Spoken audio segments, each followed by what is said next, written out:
मी लोकसभेत बोललो तर हा बोलका पोपट आहे म्हणतात, तिथं जर नाही बोललो हे मुक्यासारखं गप बसतंय म्हणणार. जो काम करतो ना त्याच्यावर टीका होते, जो कामच करत नाही त्याच्यावर टीका व्हायचं कारण नाही.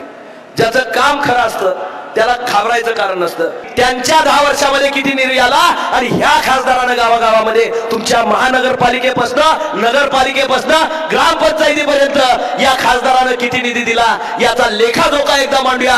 दूध का दूध आणि पाणी का पाणी करूया. जर धैर्यशील माने त्याच्या धापट केला नसेल तर मी लोकसभेचा अर्ज मागे घ्यायला तयार. ही माझा चॅलेंज आहे. खासदाराचं काम खासदाराला विचारलं पाहिजे. आपण कुणाचं काम कुणाला विचारतोय याचाही या ठिकाणी आपण संपर्क घेतला पाहिजे. लोक टीका करतात खासदारानं काय काम केलं, मी त्याचा लेखाजोखा तुमच्या गावागावापर्यंत पाठवणार आहे. तुमच्या गावात काय काम झालंय त्याचा सुद्धा रेकॉर्ड त्या ठिकाणी असणार आहे. खोटं मत मी मागणार नाही, खरं काम करून मत मागणारा मी कार्यकर्ता आहे.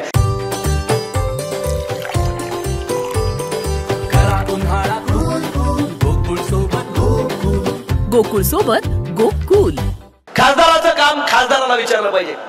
आपण कुणाचं काम कुणाला विचारतोय याचाही या ठिकाणी आपण संपर्क घेतला पाहिजे. लोक टीका करतात खासदारानं काय काम केलं, मी त्याचा लेखाजोखा तुमच्या गावागावापर्यंत पाठवणार आहे. तुमच्या गावात काय काम झालंय त्याचा सुद्धा रेकॉर्ड त्या ठिकाणी असणार आहे आणि ते तुम्ही तपासून घ्या, विचारून घ्या. त्याचे पैसे आलेत का नाही बघा, ते प्रत्यक्षात काम झालंय का नाही बघा, नसेल तर ते मंजूर झालंय का नाही, त्याच्यासाठी वर्क ऑर्डर झाली का नाही हे सगळं बघा. आणि ते जर खरं असेल तर आपल्या हक्काचंच मत आपल्याला मागा. खोटं मत मी मागणार नाही, खरं काम करून मत मागणारा मी कार्यकर्ता आहे. 3 वर्षाच्या 5 वर्षाची टर्म तुम्ही मला दिली होती. 5 वर्ष म्हणजे 50-50 ची मॅच होती. पाऊस पडल्यामुळे ती 20-20 झाली आणि पळणारा माणूस दिसत असतो. पण मग 20-20 ची मॅच झाली असेल तर षटकार आणि चौकार मारण्याशिवाय मला पर्याय नव्हता. मला कामातनच दाखवणं गरजेचं होतं. 365 दिवसापैकी 170 ते 60 दिवस हे लोकशाही पद्धतीने मला अधिवेशनामध्ये घालवावे लागतात. म्हणजे निम्म वर्ष जवळपास आपलं अधिवेशनामध्ये जातं. जर समजा खासदारांना दिसायचं झालं तर त्याला काम हे आणावं लागेल. मी रिकाम्या हाताने आलो असतो, तुमच्या गावामध्ये आलो असतो, तुम्ही चहा पाणी करून दिला असतं, नाश्ता केला असता.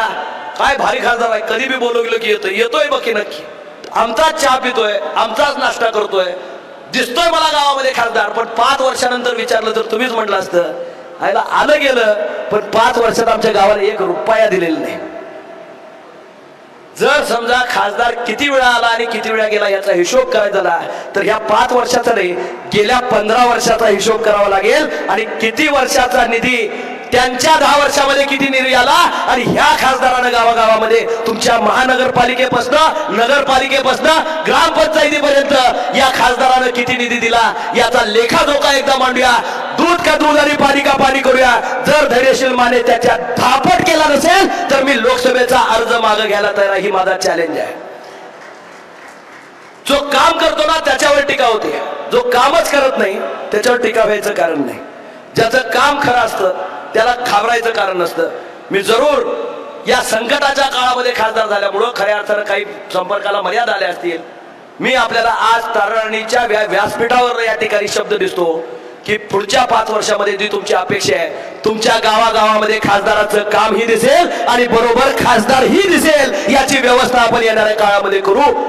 काय माझे हातपाय धड आहेत, गाडी दिलेली आहे, पेट्रोल टाकायचं आणि गावगाव फिरायचं. नुसतं गावगाव फिरून गावाचं काम होत नाही, नुसतं या ठिकाणी तुमच्याशी संवाद साधून होत नाही. गावागावातला इन्फ्रास्ट्रक्चरल चेंज, पंतप्रधान सडकचे रस्ते किती गावागावांमध्ये झालेत बघा, नॅशनल हायवेज किती या ठिकाणी झालेले आहेत बघा, MREGS ची कामं किती चालू आहेत बघा. असणाऱ्या इन्फ्रास्ट्रक्चर मध्ये जनसुविधेपासून असणाऱ्या 30, 54, 25, 15 हे सगळे हेड्स माहिती असताना सुद्धा काम करावं लागतं. एखादा माणूस जो काम करतो त्यालाच त्या ठिकाणी माहिती असतं. आता मी राहुल भैया अण्णा हे जिल्हा परिषद मधले सहकारी आहे, मी लगेच खासदार झालेलो नाही.